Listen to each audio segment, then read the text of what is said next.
What's up, my brothers and sisters? Welcome to the Fireground Fitness Podcast, where we talk about all things pertaining to life on and off the fireground. The views and opinions expressed are those of your host and our guest. Today we sit down with Chief Frank Leeb of the FDNY. We talk about some of the things that took place during the course of his career as he came up, some of the different places that he served, etc. We talk about training, culture, how important it is and how you maintain it. We also talk about lessons learned during the Twin Parks fire. Incredible episode. I hope you enjoy. Chief Frank Leeb, thank you for taking some time and sitting down with me and joining me and my innumerable guests on the Fireground Fitness Podcast. And I'm thrilled that we have an opportunity to sit down in person, because sometimes when folks are from across the nation, we have to have these conversations over the telephone. So it's great to meet you in person and have this conversation right here. Yeah, great to meet you as well. And like I said, be in person is nice. It's so rare. I mean, we're coming out of the pandemic, right? We're seeing more and more of people, which is good. Yeah, absolutely. The human connection piece is incredibly important. Absolutely. So when we talked about what we would discuss in this podcast, we talked about, I want to talk a little bit about your role in training and how important that is to you. I know that's a pivotal part of your career, an anchor point for you in your career.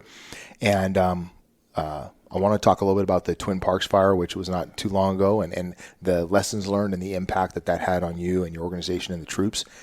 But before we get into that meaty stuff, I want to know how you ended up in the fire service in the first place.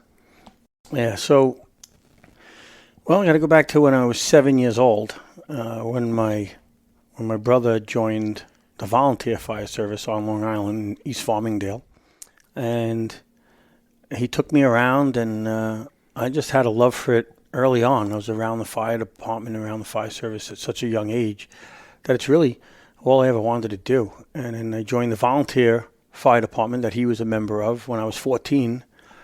And then I was 23 when I got on the New York City Fire Department. 14, huh? Yeah, so I've been around it for really all of my life. All of my memories, some of my earliest childhood memories revolve around, the fire service.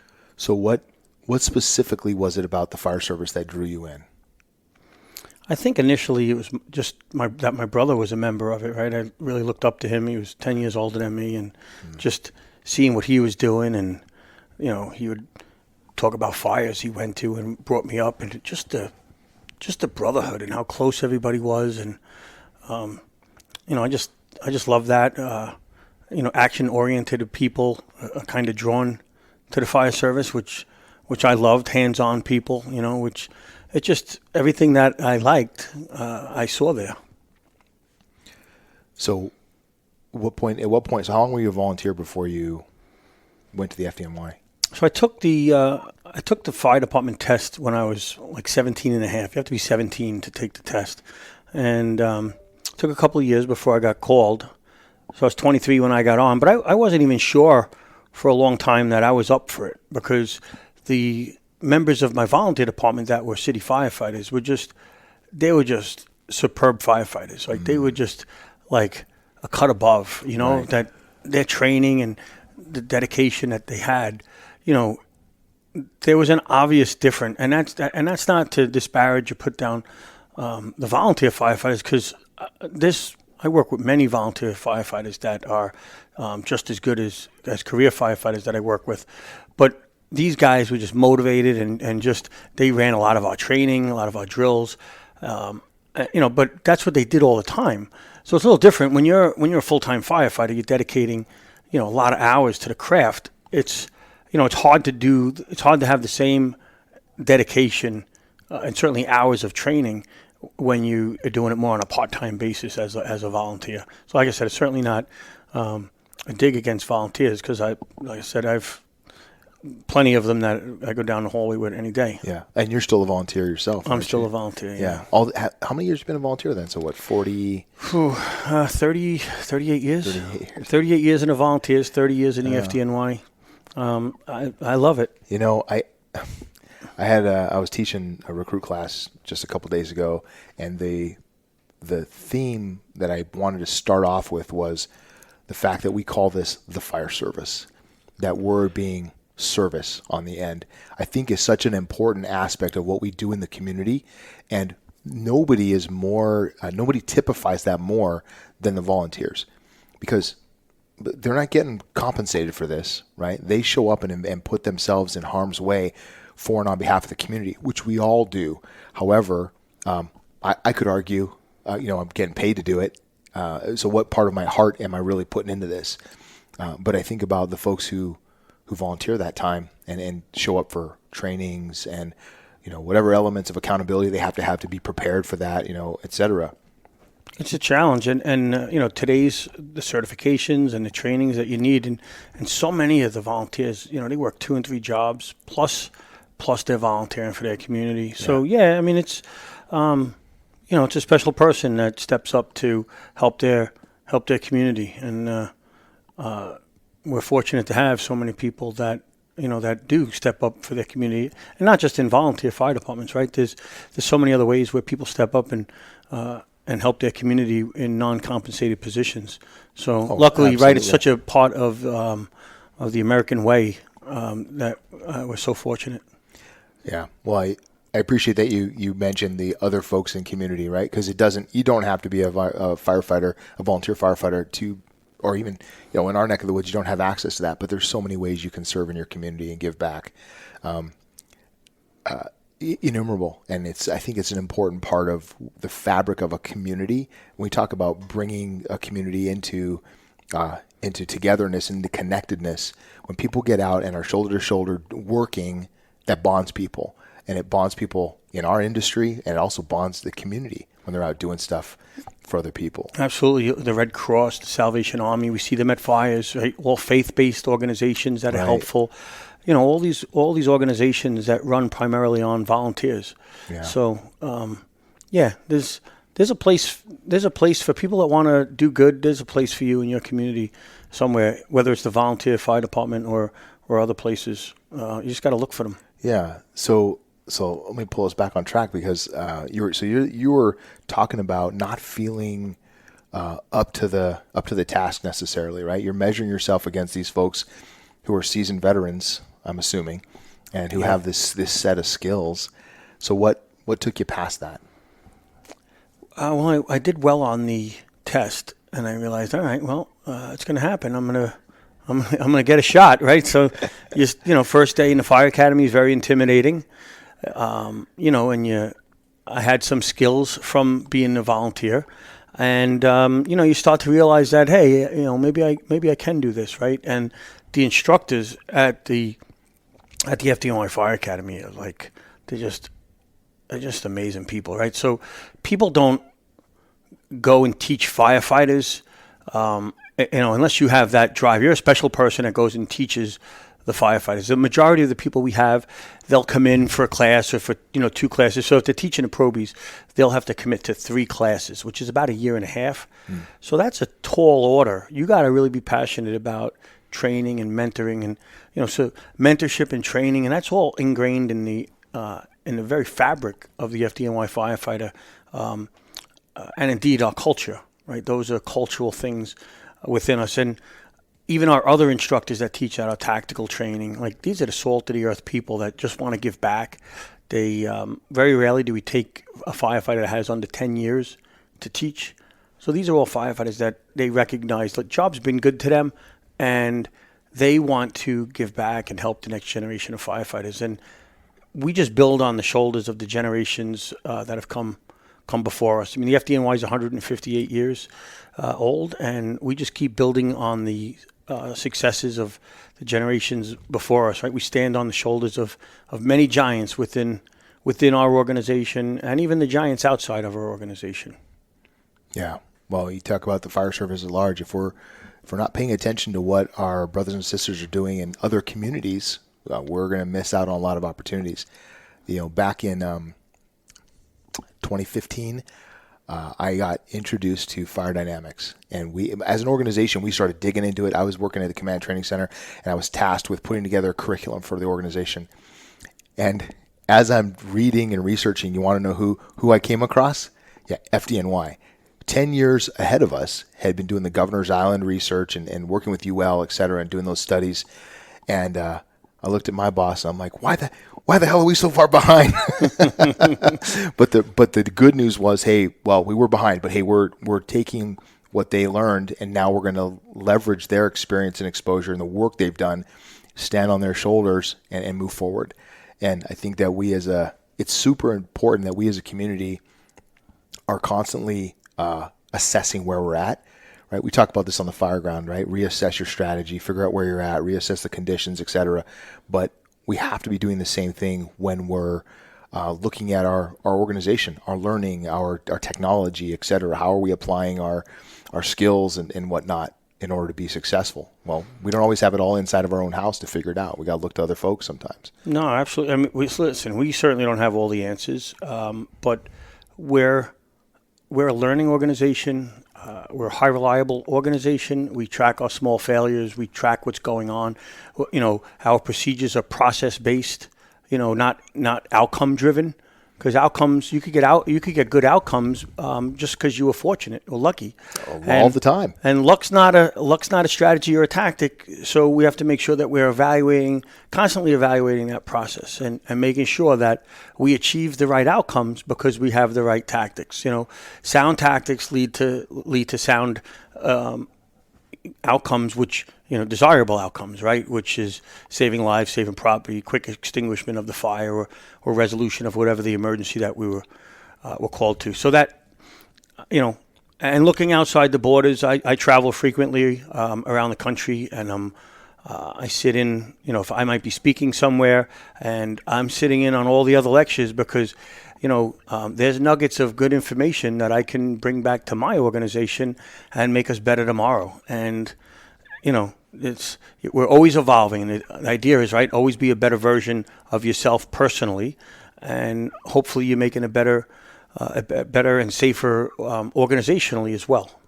No, I love that. You talked about, and so we should probably tell everyone where we're at. We're sitting at the Phoenix Firefighters Symposium, and you just spoke, which, by the way, I appreciate you doing this after just speaking for an hour and a half. You got to be exhausted. So I appreciate that very much. And, that just speaks to the quality of your character and your willingness to continue to give to the greater fire service. So thank you. I could talk fire tactics and strategy all day long. I love it. And, I appreciate being here with you, like I said. So this is good. So one of the things you said in your presentation was you talked about the training that FDNY does. I know we were talking about the beginning of your career, but I want to dive into this because you talked about let me frame it this way. So many organizations say, well, change takes so much time, so much work, and so we get paralyzed and we don't actually affect change in our organizations. And you talked about, and FDNY is an enormous fire department. We say it's 17,000 firefighters? Well, 17,000 total people, including personnel. Civilian. Yeah, so roughly 12,000 uniform personnel. Okay, so large fire organization. So when you are trying to institute change, you talked about change happening frequently and changing SOPs and whatnot and operational behaviors frequently. So how do you actually make that work in the organization? How do you do it? Yeah, so on average, twice a month, we change something in our procedure. It could be a new bulletin. It could be just you change a sentence or two or just add something for greater awareness, right? So you should be mindful of our search bulletin, right? I mentioned earlier that we recently updated that based on a project that we had internally where we looked at civilian fire rescues and coupled that with the UL search study. And, so our experiences plus the research, and we made some modifications to our bulletin. And it was mostly about being mindful of where we're finding today's victims. So the majority of today's victims are found by our interior search teams, as opposed to, 2 decades ago, the majority were from an outside position, outside vent firefighter and stuff. But that's changed. Also where the victim is being found. So today's fires are different. They're very toxic very quickly. And so the victim may not have an opportunity to even get out of bed, or if they're laying on the couch, where previously maybe they got up, they tried to extinguish the fire, or they'd be found in the path of egress, those type of things. So we're finding them that the fires are so toxic they're rendering them unconscious sooner. So looking at that and looking at how we take them out, do we take them out through firefighters, you come in the front door and you tend to want to take a victim out the same way you came in. So just adding the mindfulness of maybe sheltering in place or taking them out a window, which we do frequently in the FDNY, but just making that memorialized as part of our procedures, right? That it's written in there to be mindful of these things. We have a lot of stuff for our firefighters to consider that are written into our bulletins. And that's important because then everybody is reading off of the same sheet of music. So no matter where you're working, you're seeing that, right? So some firefighters may already understand some of that, but this makes sure that everybody has it. Our procedures are testable on our promotional exams, and so that's why we institutionalize those in the procedures. Not necessarily a big change, but it's also making sure that we are combining that research into what we're doing. And we've switched up, we've modified our procedures based on the research when it hasn't aligned with what we were doing. But the vast majority of the time, when we look at the UL research, our procedures have been in line. Probably the biggest change was our alternate strategies for wind-driven and wind-impacted events, where we needed to make some significant change. But we kind of led the research in that with Governor's Island, some of the stuff we did with the Chicago Fire Department. And some of that, like our relationship with Dan Majikowski, who now works for UL, our relationship with him began when he worked for NIST in 1998 following the Vandalia Avenue fire.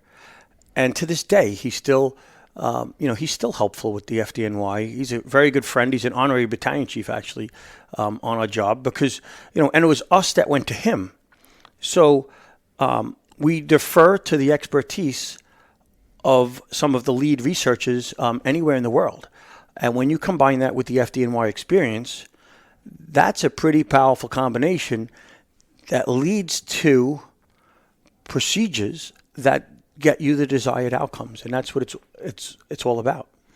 Yeah, that it's so smart that we're paying attention to data collection. We know what's available to us, so let's gather that information rather than just saying, well, I feel like this is what's true, right? Based on our experiences, that can give us a limited amount of information. We don't always have it all. So I think gathering data and focusing research on the questions that we have in that space is really important. And that's exactly what you guys are doing. And we, in our neck of the woods, certainly benefited from that. And now we have folks paying attention to that and actually participating in the UL work. And that's fantastic, right? And all around, we're seeing that improve conditions for firefighters all over the place. So that's tremendous. Yeah, and I'll tell you what, it's when you look at our original versions of like our Ladders 3, which is like the Bible for ladder company operations in multiple dwellings, and you look at those procedures and how accurate those were for the firefighters that wrote it during the war years, right? That wrote our initial procedures. And like that original version is so similar to what is still written today. But now it's been validated with research. It was just firefighters' experience. But, our brothers and sisters back in the day, they were going to a ton of fires when they produced those procedures. So it's just we can never discount the knowledge, right? The experience. But the fact that we have that research now to couple that with and make changes that just simply make it where firefighters could be safer and more aggressive on the fire ground, it's a win. It's a win all around. So if you're not paying attention to the research, if you're not paying attention to what's going on outside of your borders, you're missing so much. And I like to talk about how experiences are transferable. I don't need to learn the lesson personally to get the lesson. You listen to a fire story or a war story, those are transferable lessons. It may not translate the same as if you had it, but if someone tells you about an incident that they had, that's in your playbook now. Forever, that's in your playbook. That, so when you're drawing up something on what's the experience that matches what I see right now, you might have something that comes up. You pull something out of the hard drive that matches for the tactics or strategies, especially when it's some of those oddball incidents, right? And especially, it's the importance of reading line of duty reports, death reports, and close call reports, right?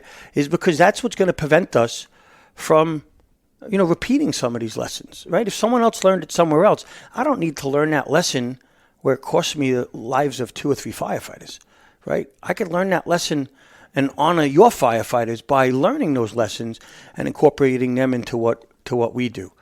That's true learning, right? And the best moments sometimes are the ones that never happen. And if we prevent one instance from happening on the fire ground because we put something, a watch out or a caution within our bulletin, is that, hey, be careful, cornices have a tendency to collapse in these fires when fire exposes the cornice. Or like there's so many different things like that right. We could just be careful. And then our firefighters will be mindful, hey, let me stay out of that area, right? So when that cornice falls, it didn't hit any firefighters, where maybe 10 years ago it would have killed a firefighter. Right. It's interesting. The ability to push that information out is probably more prevalent now than the pathways for pushing information like that is more available to us than ever before. So we would be incredibly remiss to not be able to share that information. So firefighter on one side of town has this experience and you go, hey, that's a valuable piece of information. We need to share that across the organization. That's huge. Otherwise, in the years past, you'd be waiting to have that experience yourself or waiting to have an opportunity to sit down with that firefighter and hear about it yourself if they were sharing it with you, right? And now we have the ability to create videos and push out social media and push information out in a variety of pathways, which is huge. Yeah, and it's a tremendous training opportunity. So a fire that makes the news, local news, everybody hears about it. Right? But then we're not capitalizing on what is the teaching points for that fire, right? There's always some type of teaching point that we can at least reinforce. Yeah. And our ability, we have our tips from training and safety that we push out, and we'll have the particulars of the incident and a brief overview. We'll pull some points from one of our documents. We'll talk to somebody who is on scene, maybe get a nugget or two of good information, and we'll push that out. And everybody wants to see that because they're aware of it. So we try and capitalize on that awareness. And then here it is. Here's something for you to train on. A single one-page document. Oftentimes it'll have a link to the news story or to a video of it, particularly if it's something that we're talking about. And we take great pride in the ability that we'll get it out sometimes while we still have units operating on scene. And last year we produced over 160 of these documents, single one-page documents, and we send them via email. And the job is aware of them, and they know they come by email. I love when I visit a firehouse and I always joke that the training products are on the wall, right? So when you've achieved wall space in a firehouse, you know you have good content. Yeah. And that's what it's about, right? I take the training and the safety of our members very personal.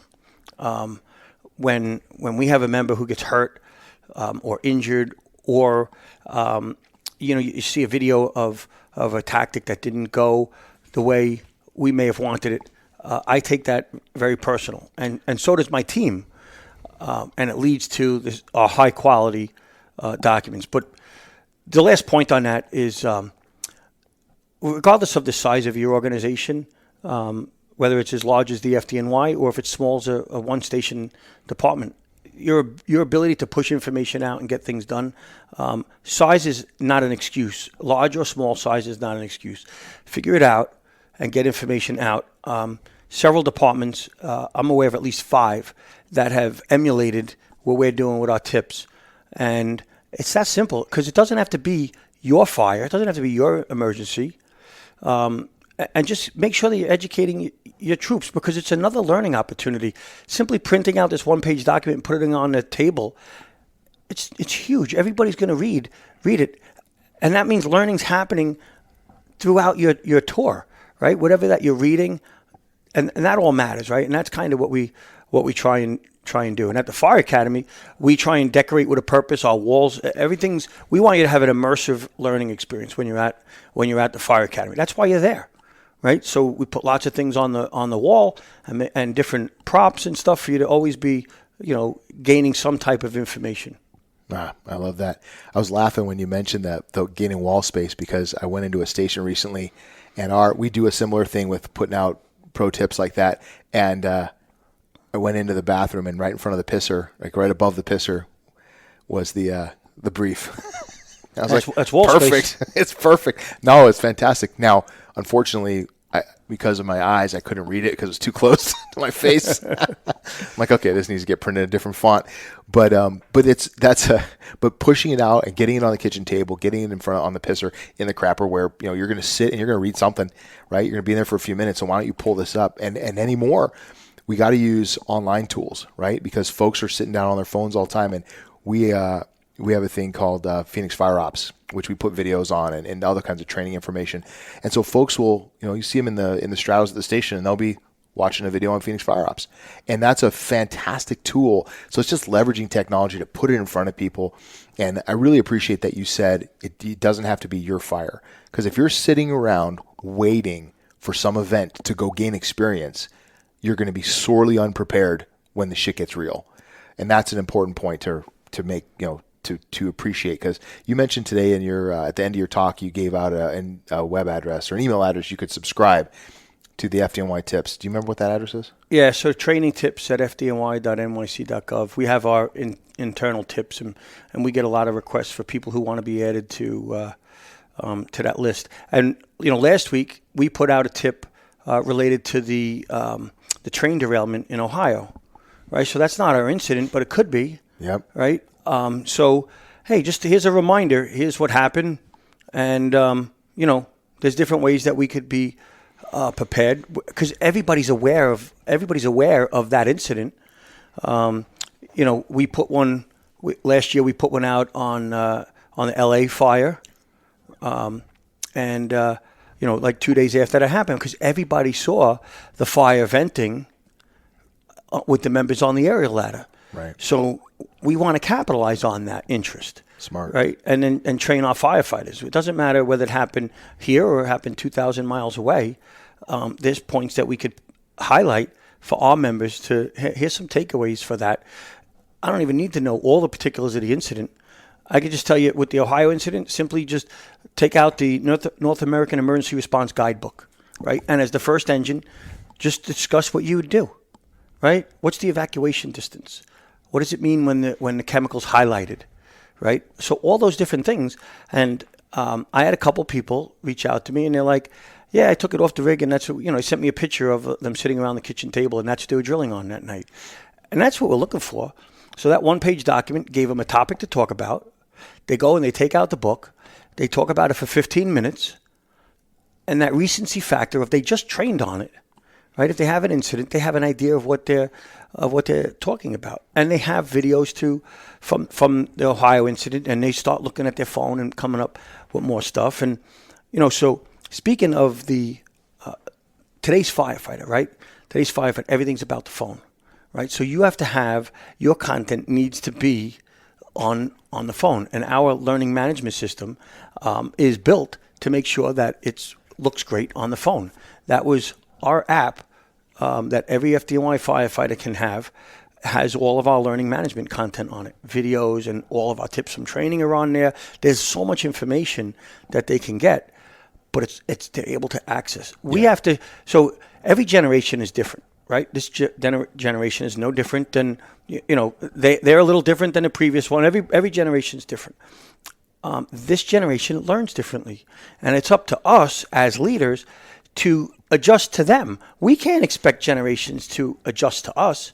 So if you're if you're in charge of a probie school, new firefighters, they learn these. You have to adjust it to them, especially if you start seeing higher fail rates, right? These firefighters, they're not as good as we were. Yes, they are.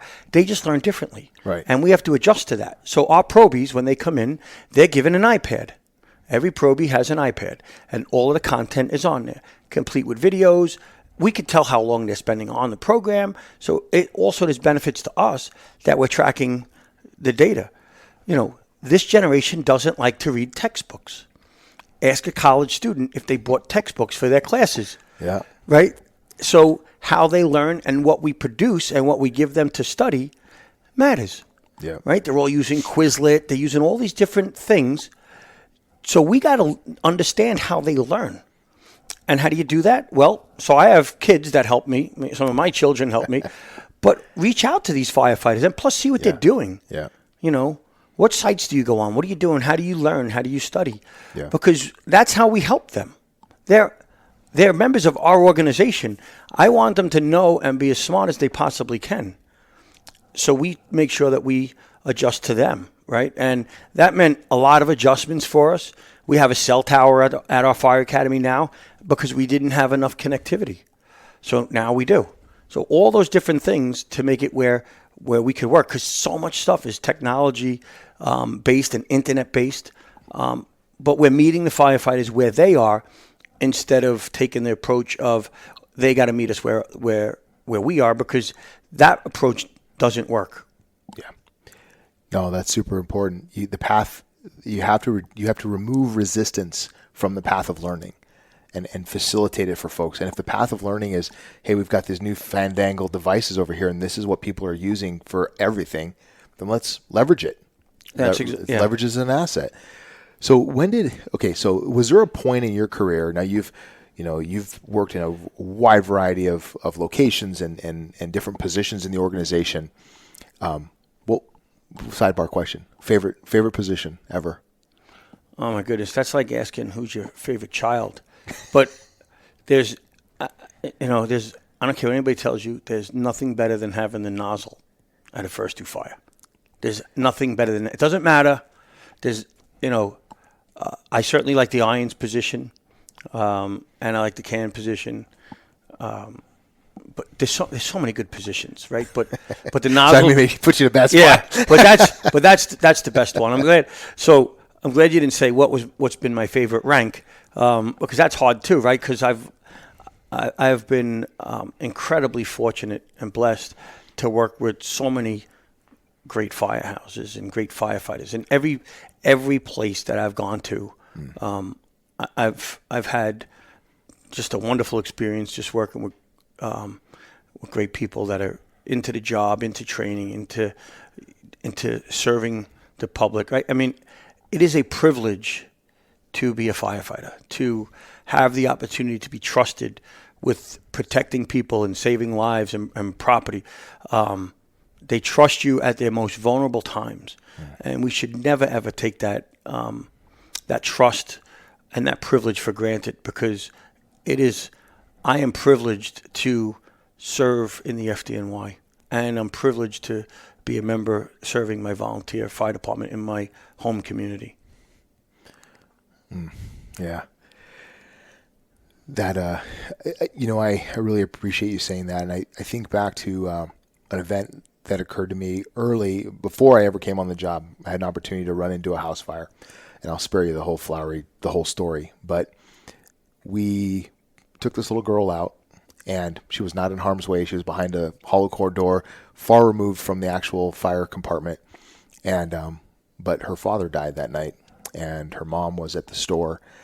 And for 15 years after that event, I got a Christmas card from that mom expressing her gratitude for my friend and I for going in there and saving her daughter. And it's funny to me because it's changed over the years what that meant to me, right? And in the beginning, I was like, yeah, I was a hero. That's badass. And then I began to understand the actual value that somebody's willingness to go in to a dangerous space and do something for and on behalf of another human being is a big deal and is an important responsibility. And so it's become my greatest honor to be a person who gets to do that my whole adult life and in various capacities, right? And so when you say that, I'm like, yeah, it is an honor and a privilege to be able to don this equipment and this level of skill set. And I think it's an important responsibility once you say I'm going to do this to maintain the capacity to do it well. Because it matters. Exactly. Because it really matters. Yeah. And when you get a letter like that, it drives it home in a different way than you're used to getting that message delivered to you. And you recognize that that one day you made a generational impact on a family. And we must never forget that, because we are here to protect and to serve the people in our community. So it is always about them. Yeah. And it's about making sure that we take care of our people that get on the fire trucks and the ambulances. It is always about them as well, because we need to make sure we're taking care of them. That means we're training them, we're keeping them safe, we're looking out for their physical and mental well-being. When we start talking about behavioral health and mental health, there's a whole suite of other things that we need to talk about with those, and make sure that we're best protecting our people so that they're ready and have the coping mechanisms to deal with it, even before preloading them with everything that they need to know, and then afterwards to make sure that they're able to deal with that both left and right of the boom. But it's always about those that we're there to protect, and it's always about our people. Yeah. And we should never lose sight of that, because that is the crux of why we are here. 100%. Yeah. That mom impressed upon me. I don't know that she meant to do this, but she sealed in my soul this idea that as we speed around at 100 miles an hour past everybody, that we impact each other, and we can impact each other poorly, or we can have a positive impact for people. And it's about what you're willing to do. And when I think about training, and I was going to ask you, I have a question in mind here, but I'll get there eventually. I was going to say, what's impacted me when I think about when I come to work, I am always thinking, what can I do better to be more effective to accomplish my mission? And, as a line firefighter, it was what can I do today to improve my skill set? And as a command officer, it's, what can I do to help my folks be prepared for what they're going to encounter, right? And I, joke around. Someone's like, "Don't you miss being on a fire truck?" And I'm like, "Yeah, hell yeah, I miss being on a fire truck." However, I have the opportunity now to serve the community vicariously through you, but my mandate is I got to take care of you. I got to help you be successful, which is was exactly what you're talking about. I'm just repeating. I'm repeating you back to you. So my question is so going back a little bit, at what point in your career did it sink in for you that, man, training is is a cornerstone of what we're doing here?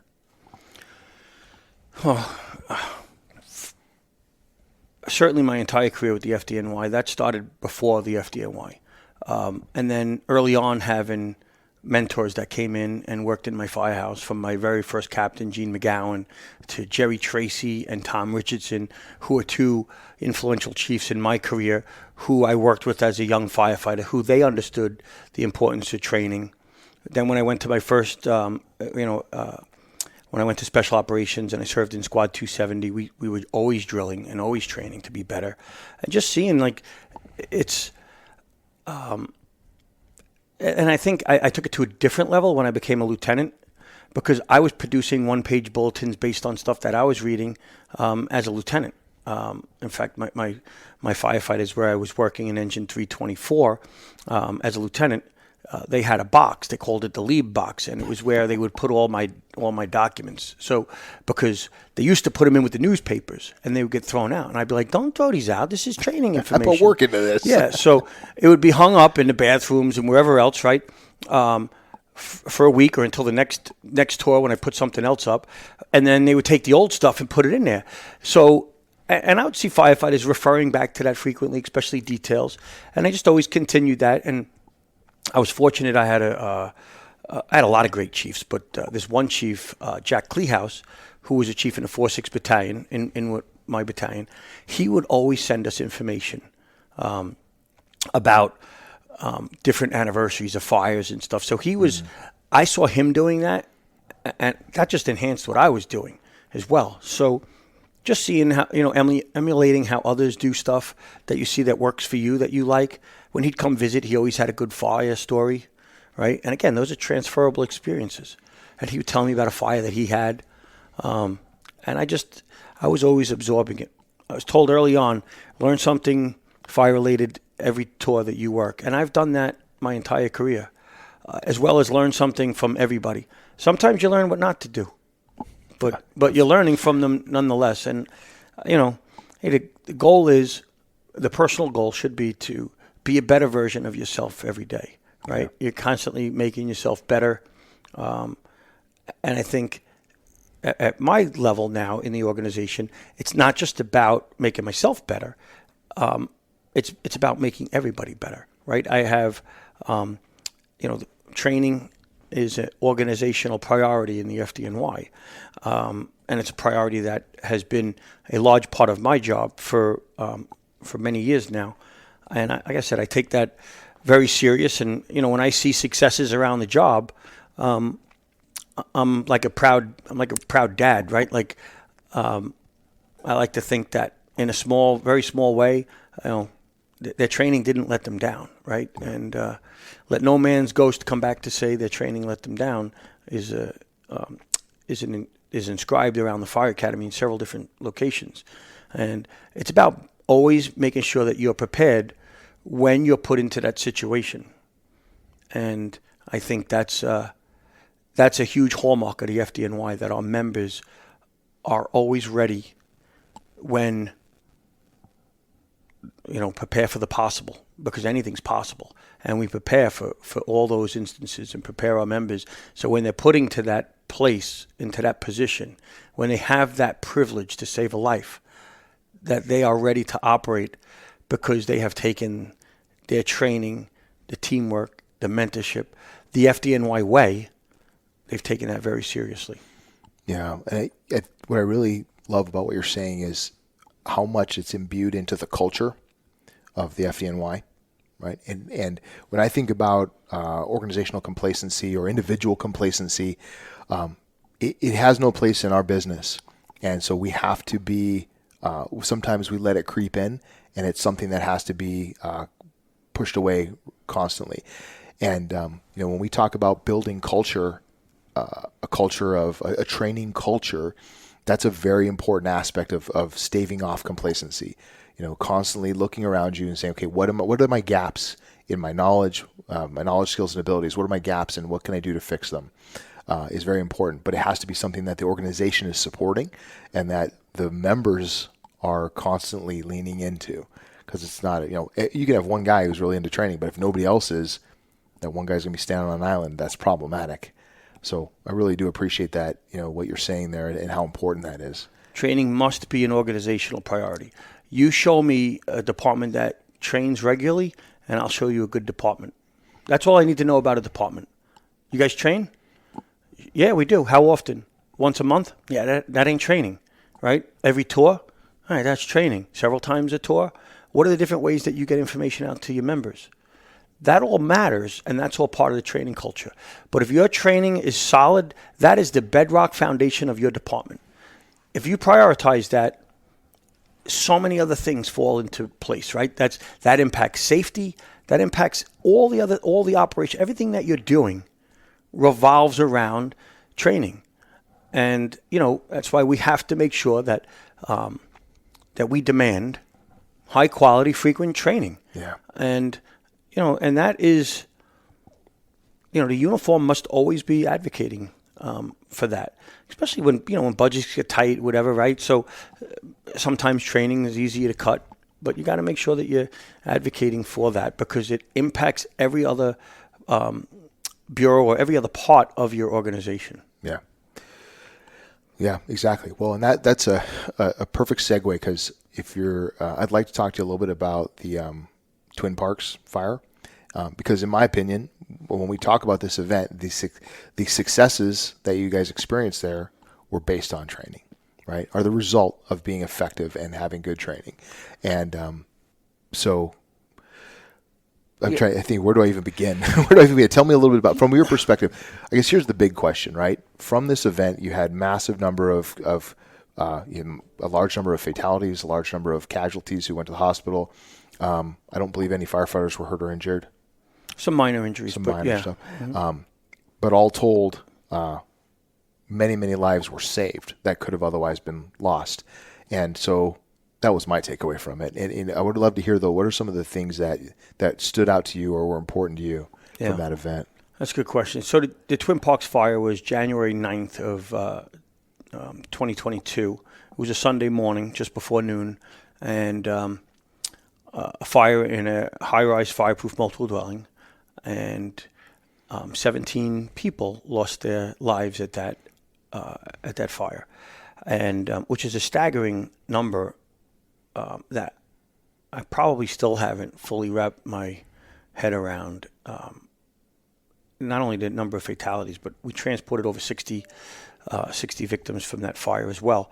And but our preparation, our dedication, and the Herculean effort that our people put forth that day, and we have NFPA 17 compliant staffing, which is the staffing model for predominantly career departments. If we weren't as well trained and well staffed as we were, we could easily had upwards of 100 people that could have lost their lives there. We had smoke permeation throughout the entire building prior to our arrival. The stage was set before we even arrived, with getting reports of multiple people unconscious on the fire floor before we even arrived. And we arrived in under 3 minutes. So our ability to operate in the gray areas of our procedures, to understand what they were seeing, what our members were seeing, and to save the number of lives that we saved, is just a testament to our training, dedication, our teamwork, the sheer number of people that we did CPR on, that got the cyno kits and they were transported to the hospitals. Our ability to understand the surge capacity, the availability of ambulances, how many people can hospitals reasonably take victim-wise? I mean, how many hospitals can handle multiple people in cardiac arrest at one time? That's a question you got to ask in your community, and know what's the diversions policy. Where are we going to take these people? What's your staffing? How long does it take you to get 60 ambulances? Street management plan. Making sure that we're searching. The sectoring of each of the layers of the building, right? So we sectored it every couple of floors. But you could have a large geographic area, right? Not necessarily a high vertical area.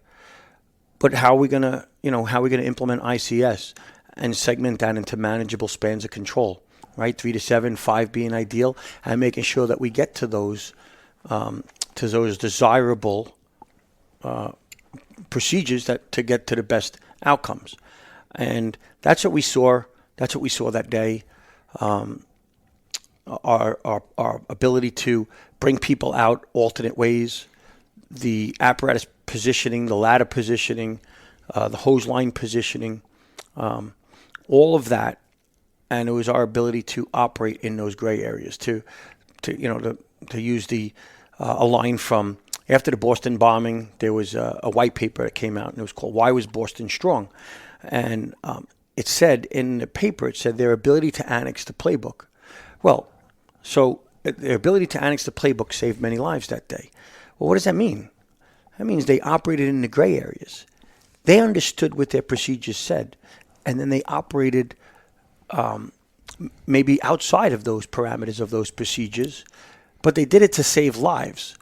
But you got to have a deeper understanding of the procedures. You got to understand the why, right? Sound procedures have sound reasoning. And when you understand that reasoning, you can operate more efficiently, more effectively, and safer on the fire ground and achieve better outcomes when you have that.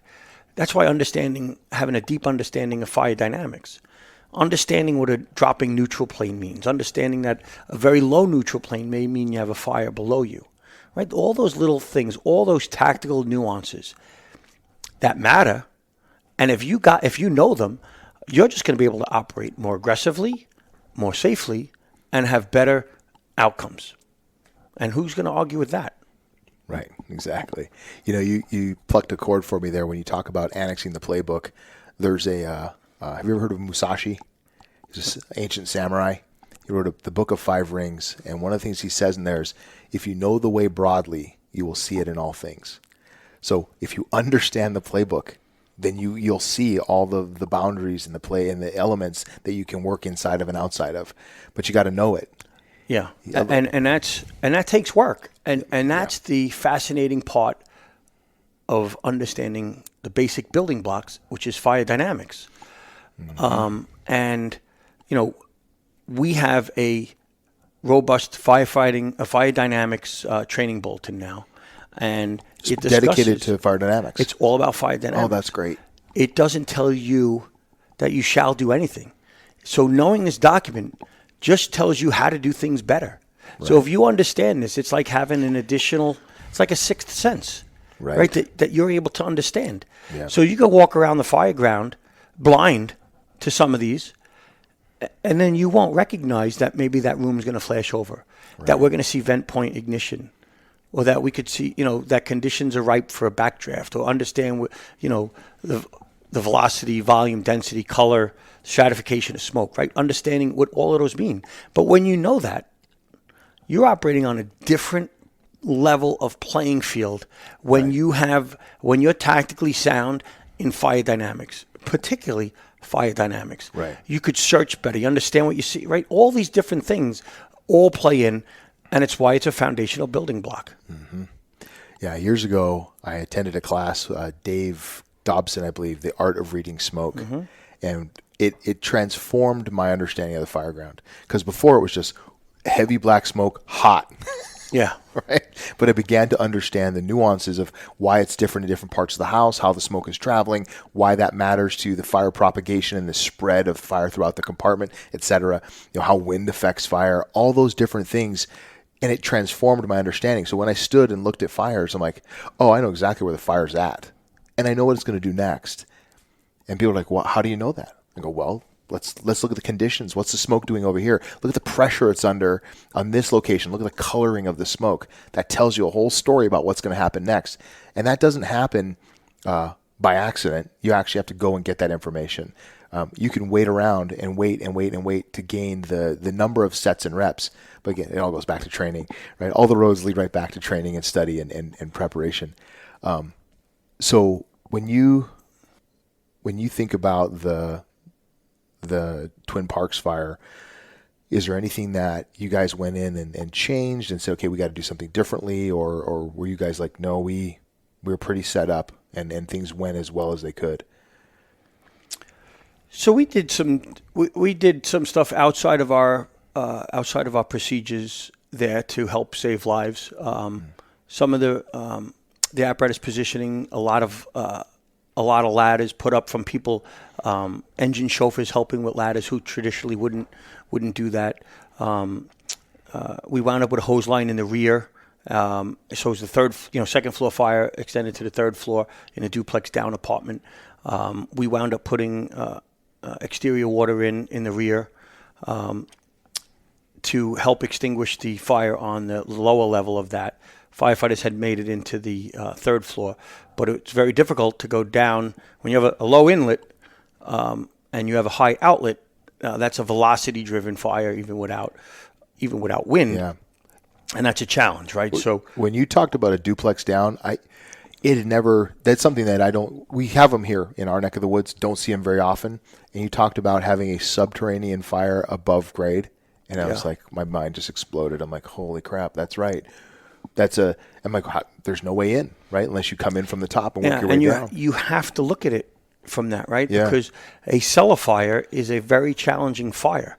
Now we have a cellar fire that's occupying the second and third floor, right? You have to go down to get to that. I don't care what level you're on in the structure. Yeah. It's for all intensive purposes, it's a cellar fire. Yeah. And we have to be aware of that, especially when you have a vented window that's low and then you have an open front door. Right. Because now you flow path right you have the perfect storm for a flow path. Yeah, yeah. And those can be deadly to firefighters. And we have to recognize that event. Now, was that building constructed that way, or were those repurposed and remodeled? No, these duplexes, we have a lot of them in New York City, and they're built intentionally. Okay. Like that. Yeah. So there's there's a lot of them in many different areas of the city. The local units are aware of them. Yeah. But you could be aware of it all you want. When you have a fire, you still have to get down, Right. Those lower levels are a little harder. So obviously, a fire on an upper level is a lot easier. I'm assuming those lower levels don't have any hallway access or any ingress points. That's correct. There's no points below. If there was, we would attack that fire on that level. Perfect sense. Always when possible, attack the fire on its level. Yeah. So if you have an exterior entrance for a cellar fire, that's ideal. Right. To attack it there. It's a lot safer, and it allows the firefighters to be a lot more aggressive when they do that. So fighting the fire on the level that it's at, not putting yourself in that flow path, especially when there is the ability for that fire, for those fire dynamics to change. So if you have a below grade fire and there's no ventilation points and like no windows, right? So a true cellar that's totally below grade, say, and there's no possibility of venting. Now you go down that stairwell. Well, because it's inefficient. That basement, that cellar stairwell is operating as an inlet and an outlet, right? So it's a bi-directional flow. Right. So it's not going to be as efficient as a unidirectional outlet. And that's the challenge, right? And recognizing that, okay, I have no potential ventilation points in this. The only way in is that cellar stair. Okay, then we're going to get after that. But if we have the possibility of it venting, we have to account for that.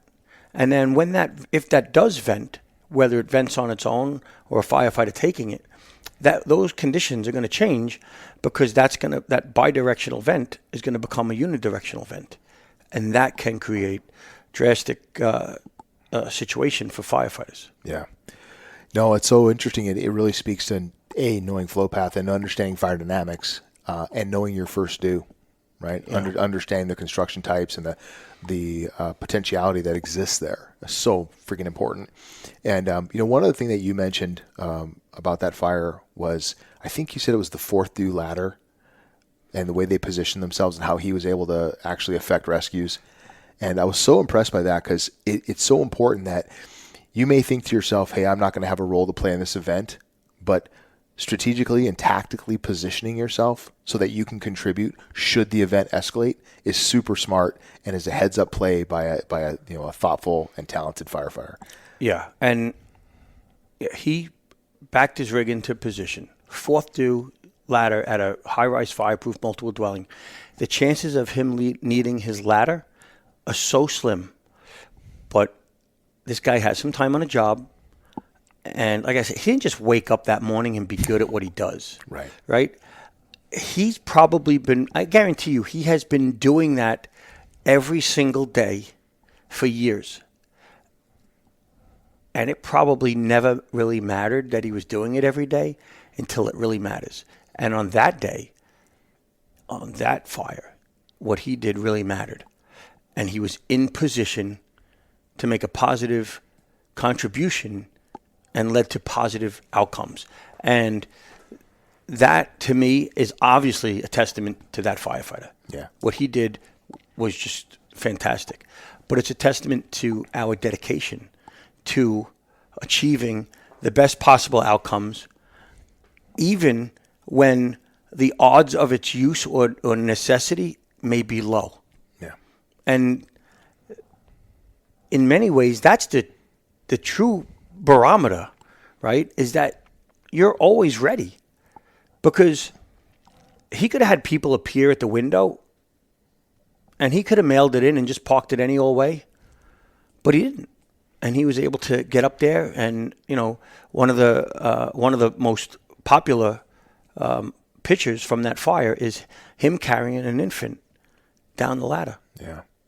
And maybe that infant's alive simply because he knew his job and took it serious on every single run. As I mentioned, the FDNY, we play to win on every run, on every tour. Losing's not an option. We want the best outcome. We don't like when we lose a single victim in a fire. 17 was simply incomprehensible. Yeah.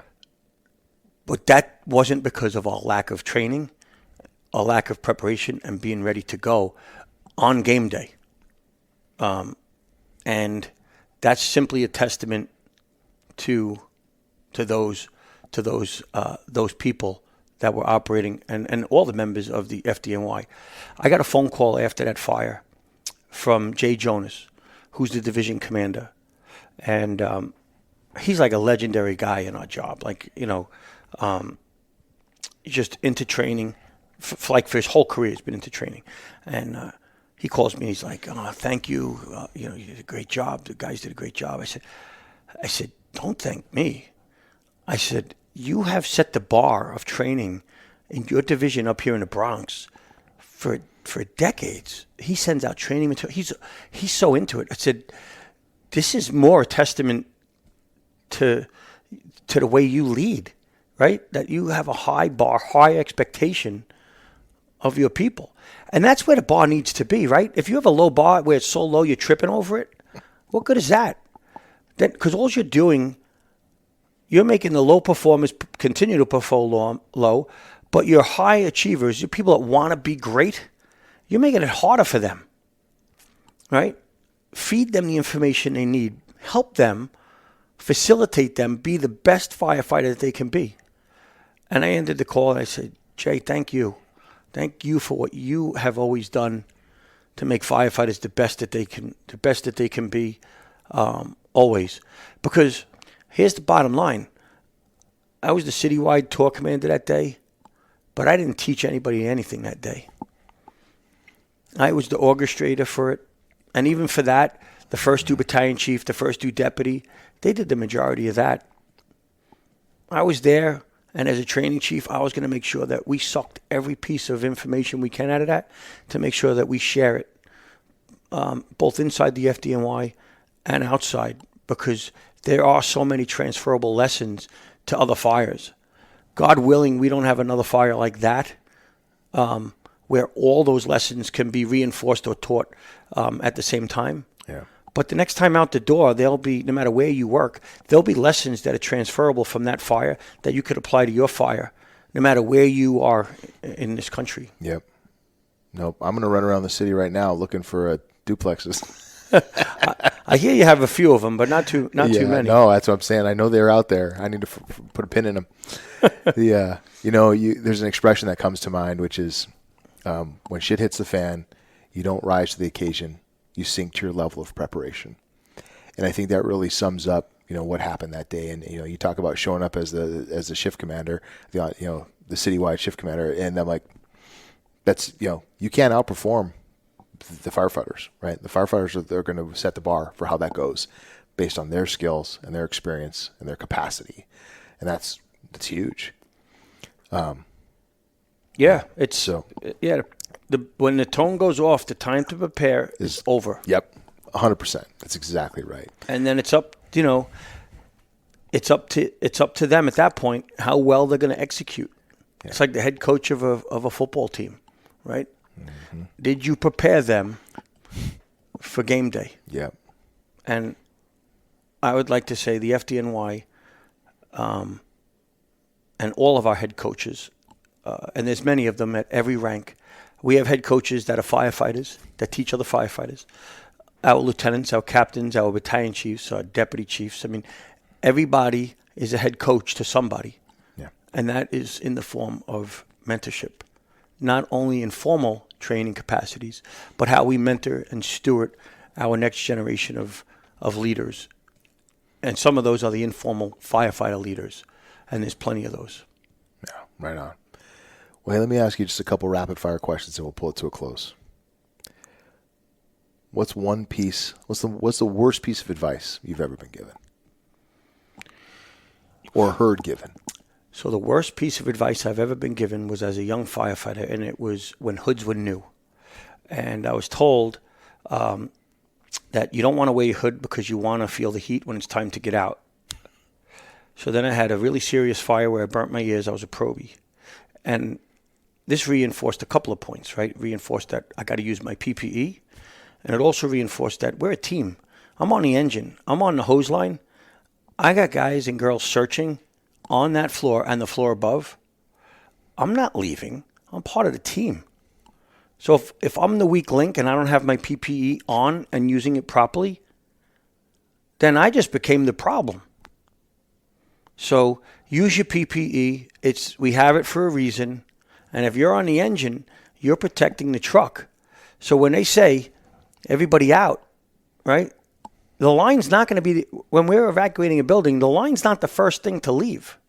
There's got to be a plan for how we transition to an exterior attack or we got out of a building, right? For whatever reason, because if the line's the first thing out and we start letting the fire expand, that could put other people in jeopardy. So the teamwork and making sure that we're using our PPE appropriately. Use your hood. Saves your ears. I love it.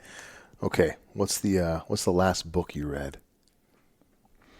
Oh, the last book I read. So there's two I recently read. I very rarely only read one book at a time. Think Again by Adam Grant. The Power of Knowing What You Don't Know. Transformational book. And the book I just finished listening to is Sober Curious, and it's about drinking. And I read it because of all the different things that impact firefighters.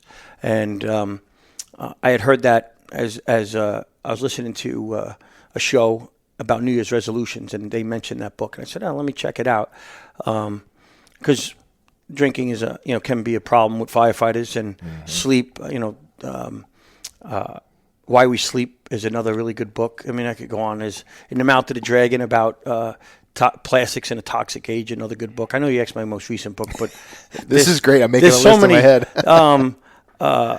Thinking, Fasting, Slow, fantastic book. You want to understand how we think and how we make decisions, right? That your gut reaction is your experience trying to tell you what to do, and recognizing that, especially in a leadership position.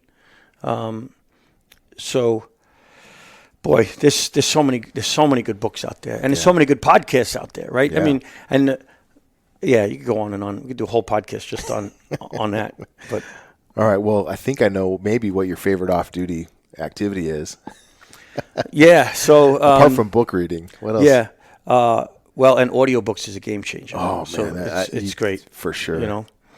Me and my driver Joe, on our way in, we'll be drilling often. We'll listen to a podcast or watch a video or something that someone sent us, or occasionally a book, but not as much a book because that's a bigger commitment that I don't want to make for him, But yeah, oftentimes we'll listen to different podcasts and stuff like cool. that. Yeah. And I forgot the question.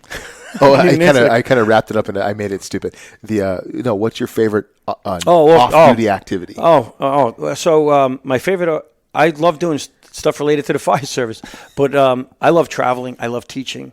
I love spending time with my family. I love spending time with my granddaughter, who's now 1 year old. I love hiking. I've done a bunch of hiking out here. Nice. So yeah, I like being outdoors. So it's good. It's good stuff. That's a good place to relax, which leads me to my last and final question. So we call this podcast the Fireground Fitness Podcast. What does being Fireground Fit mean to you? Being Fireground Fit is about having the stamina to go in and get after it. It means cardio. I look at the rope rescue that we had in Manhattan, or even the Twin Parks fire, where we had firefighters that had to walk up 20 flights and then perform a life-saving rope evolution, or then put the fire out. And I would say that there may have been firefighters that were questioning their physical fitness after simply walking up 20 flights. So I think it's the ability, just like a football player, right? You have to be able to have the stamina to play the entire game. A firefighter needs to have the stamina, the cardio ability to operate for the entire duration on the fire ground. Because otherwise, if you walk up those 20 flights and you're unable to then fight the fire, you're the weakest link. And I think it's more than anything, that's what it's about. It's not being the most muscle-bound guy or girl. It's about having that ability to operate efficiently and effectively on the fire ground. And that is predominantly cardio-related activities. Obviously, you need some strength training as well, but it's about having that stamina to operate. So as a barometer, can you walk up to the top of the tallest building in your response area and then fight the fire, or do a life-saving rope evolution successfully to conclusion? And if you can, then you might be in good enough shape. Might be. Right. And you got to be able to think on top of all that. Well, and that's all part of it, right? You can't, if you're gassed, you're not thinking, exactly. Right? And then errors happen. So those type of things. Exactly. Yeah. So I think the mental performance part of it is important as well. And we teach our firefighters, how to, mental performance. We have a mental performance initiative which teaches them some of the tactics to kind of stay calm and not lose it, not go off the backside of the curve, because you could tell when somebody's off the backside of the curve. Mm-hmm. Yeah, absolutely. Well, thank you so much for taking some time and sharing your experience and time and talents with us and whoever's out there listening. Really appreciate you. And thanks for having me again. Great to actually be here in person on day 2 of this incredible Phoenix Firefighters Symposium. Just a great lineup of speakers, and I look forward to next year's. Yeah, exactly. Yeah, if you're not here right now, you're missing out. So get here next year. Yeah, absolutely. Right on. Thank you. Hey, folks, that's all we have for today. Thank you so much for tuning in. Thank you, Chief Leeb, for your time and your talents and sharing that with us. Now, if you're listening to this podcast, I hope that you go to whatever platform you enjoy the most to subscribe. This episode will drop in the middle of the night when you least expect it. Also, if you're enjoying the podcast, get on over to Apple Podcasts, rate and review. That helps draw other folks into this wonderful learning and listening opportunity. Also, if you have any feedback, thoughts, questions, concerns, fire my way to raingray@firegroundfitness.com, and I will be happy to entertain your thoughts and ideas. Now, most important thing of all, take the lessons that you've learned from Chief Leeb by listening to this podcast, find ways to imbue them into your life and weave them into the things that you do each day, and go on out there and get some.